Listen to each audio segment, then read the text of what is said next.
અને આપણને ખબર હોવી જોઈએ કે નહીં ખરેખર, અને speed of the boss is the speed of the team, એવું હોય છે. હે ને? આ વાત સમજી અને આપણે જે તાકાત છે આપણે જીવીશું. હું માનું છું કે બહુ સરસ જીવન જીવી શકશું. તમે આવતીકાલના ભારતનું ભવિષ્ય નહીં, આજનું જ ભવિષ્ય છો. હું તો આવતીકાલની વાત જ નથી કરતો. એક સંજય રાવલ 30 લાખ યુવાનો જો ડાયરેક્ટ એને મેસેજ કરતા, હું તો કોઈ વક્તા નથી, સ્પીકર નથી, આઈ એમ હાર્ડકોર બિઝનેસમેન, પણ તમને ગમે છે કે નહીં, આમ તો તમારામાંથી પણ આવા સંજય રાવલો તૈયાર થાય, સરસ લોકો પોલિટિક્સમાં આવે. જવું પડશે, પણ આપણે આ બધું કરતા નથી, ખાલી સિસ્ટમને ગાળો બોલીએ છીએ. પણ આપણું દાયિત્વ શું છે, આપણું કોન્ટ્રીબ્યુશન શું છે, એ કરવું નથી. પછી સિસ્ટમને એ વાત સાથે સંજય રાવલ સંમત નથી.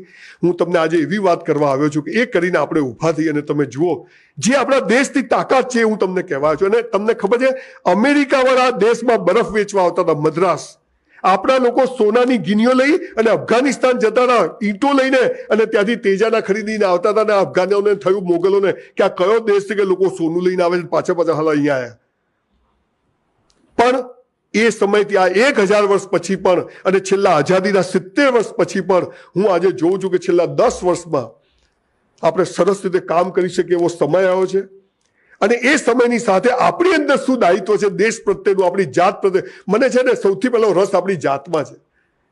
દેશ માટે સેવા કરો, સભા પહેલા મારી તો કરું, હે ને? પહેલા આપણે મજબૂત બનીએ, ભૂખ્યા પેટે ભજન થાય નહીં. પહેલા આપણે શક્તિશાળી બનીએ. આપણે પૈસા કમાવા પડશે બોસ.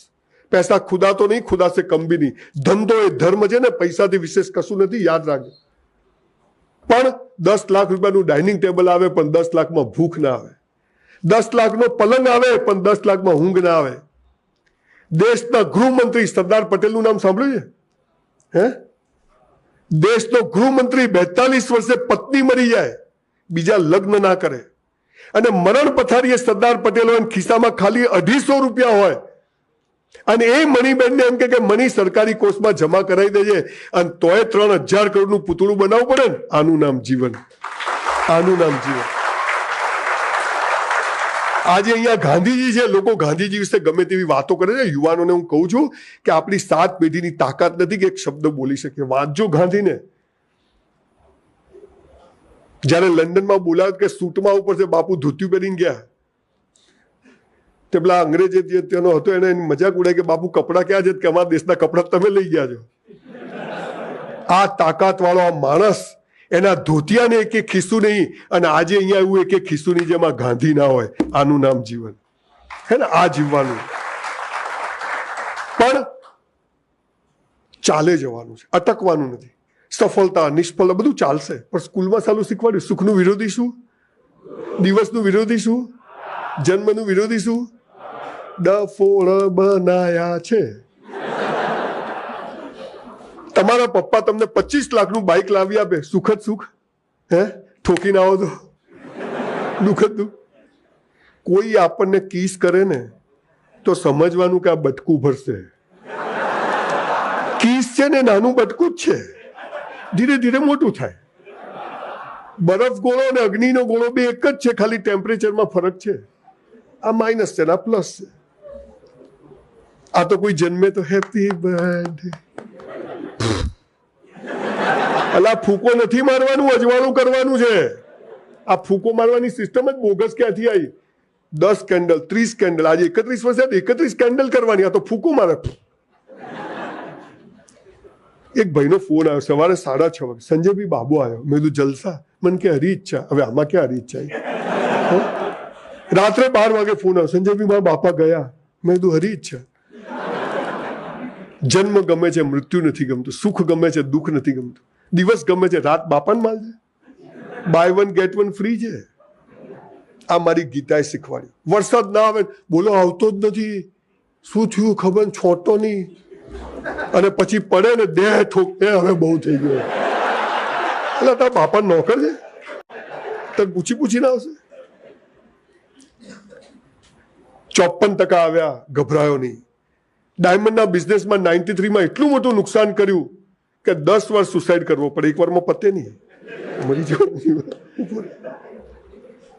જ્યારે ભગવાને ઇજ્જત લેવાની નક્કી કરી તો આપણી શું તાકાત? આ મને મારી ગીતા શીખવાડે. સાહેબ, કોઈ પણ ધર્મ જાતિમાં માનતા હોય, ગીતા કોઈ હિન્દુઓ માટે, સનાતનીઓ માટે નથી. ગીતા જ્યારે લખાઈ ત્યારે મનુષ્ય હતો. સર્વ માટે છે. એકવાર વાંચી જોજો, નહીં સમજ ના પડે તો કોઈ સારાનું વિવેચન. બાલ ગંગાધર તિલકે જેલમાં તિલક ગીતા આખો એનો એ કર્યું છે, એક અસ્તવક્ર ગીતા છે, વાંચો. મને તો કોઈ સમજ જ નહીં પડતી. તું મરી જા ને ભાઈ, ખોટો જીવે છે. આખો દિવસ સ્ક્રોલ કરીએ છીએ મોબાઈલમાં, આ આવ્યો ને વાંચો. 5000 પુસ્તકો વાંચ્યા ના હોત તો તમારી સમક્ષ ઉભો ના હોત. આ કરવાને બદલે ખાલી વાતો કરશું તો જીવનમાં બદલાવ નહીં આવે. પણ યુવાનો સાથે જ્યારે સંવાદ કરવાની વાત આવે છે ત્યારે મારી મૂળ વાત હું તમને આજે કહેવા, પહેલી વાત, તમારા જીવનમાં સફળ થવું છે. તમને ખબર છે તમારો જન્મ કેમ થયો? આપણે એમને નથી ટપકી ગયા. પહેલા આપણી જગ્યા થાય આ દુનિયામાં, પછી આપણને ભગવાન મોકલે. 1966માં ભગવાનને ખબર હતી કે 52-54 વર્ષ પછી એક સ્પીકરની જરૂર પડશે, માટે આ ટાલિયાને મોકલો. એ ભલે સાલો ડોક્ટર થવા મતે એને 54% આપો, એને ઈરાન ધંધામાં નુકસાન કરાવો અને એને સ્પીકર બનાવો. બોલો, મજા છે. હમણાં કેનિયાજીના હમણાં અમેરિકા જોયું, હું વિમાનમાં બેહું, મેં હાલા ટાલિયા ઠાઠ છે તારો. આ બધું આવું છે. તમને ખબર નથી ક્યારે શું થશે. હમ તો ચલતે ગયે કારવા બનતા ગયા. પણ આ પૃથ્વીનું સર્જન થયું ત્યારે ઈશ્વરે એક પાયાની વાતો કરી હતી કે હે મનુષ્ય, તું આમ જીવ, હું તને બધું જ આપીશ. તું ના લે તો. હું અહીંયા કાલે અમદાવાદ એક મોલ છે, એક સ્ટોરમાં ગયો, એક સરસ છોકરી આમ સ્કર્ટ પહેરીને ઉભેલી.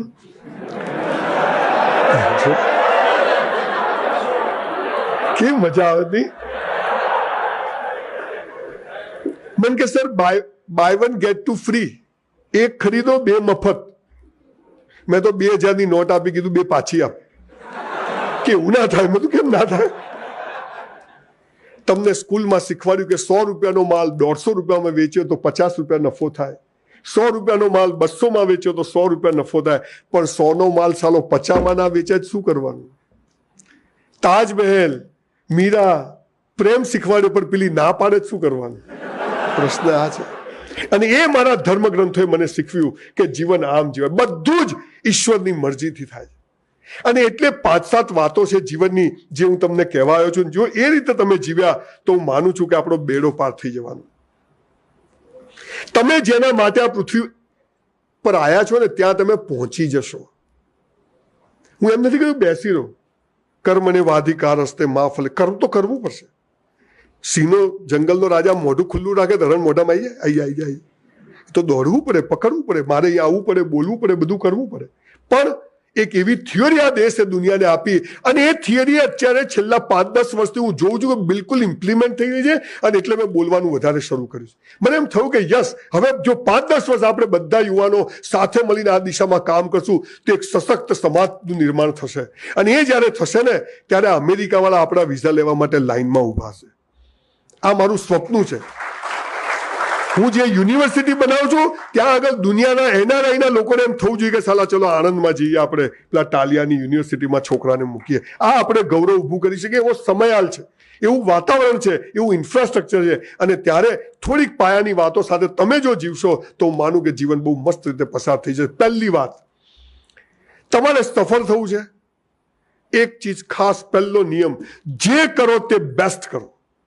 જે કરો, ધંધો, બિઝનેસ, તૈયાર થવાની બધું જ. સવાર ઉઠ્યા પથારીમાંથી કરાગ્રે વસતે લક્ષ્મી, કર મૂલે સરસ્વતી, કર. હે ઈશ્વર તારો આભાર, ઉઠાડી દીધા. કેમ? કેટલાય રાત્રે ઊંઘે સવારે ઉઠતા જ નથી.